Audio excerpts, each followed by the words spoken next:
Sziasztok! Megint én vagyok. Most egy nagyon finom, szuper, kalóriaszegény brokkoli krémlevest fogunk csinálni.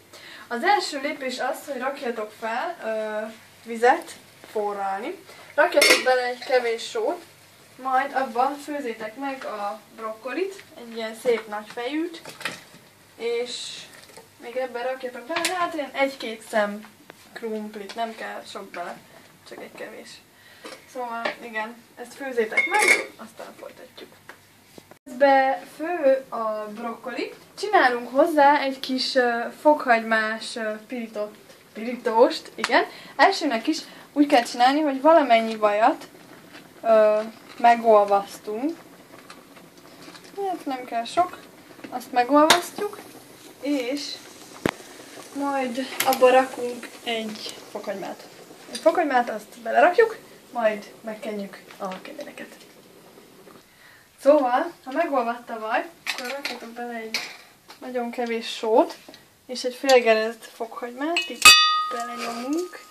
Ó, milyen király, ha belemenne. De egy szivat, vagy nem megy bele. Mindegy, szóval nem kell bele sok, mert akkor erős lesz. Jól elkeverjük.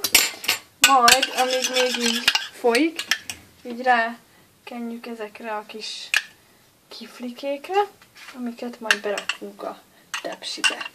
Szóval, miután megfőtt, kezdődhet a turmixolás. Rakjátok bele nagyot, de figyeljetek rá, hogy egy pár szem brokkoli maradjon még a díszítéshez, meg hogy úgy legyen benne nagy darab, pár az maradjon. És a főzővizet tudjátok felhígítani. Igen. Akkor ezt egy kicsit megdaráljuk.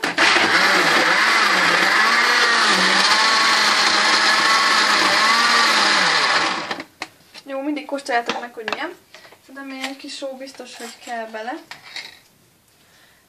És még rakunk bele tejfölt, ami nagyon finom sejmessé fogja tenni. Úgyhogy azt mindenképpen tegyetek. Szóval rakunk bele egy kevés tejfölt, ugyan fél pohárnyit, egy kis fokhagyma is mehet bele, hogy legyen íze. És egy kis kömény, vagy mi a csuda ez, valami fűszer legyen benne, és akkor ezt jól össze kell túrni.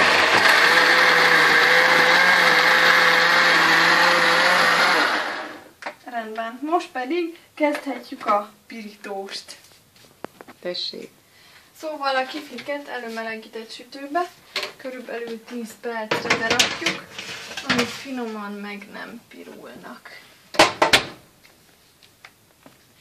Szóval, ha készen vagyunk, akkor jön a kedvenc részem, amikor reszelt sajtot rakunk rá, mert az a legfinomabb, amikor elolvad a tetején. Szóval rakhatok rá még egy kis sót, meg ilyenek, de így a legjobb. Hát remélem kipróbáljátok a receptet, ízleni fog, jó étvágyat kívánok!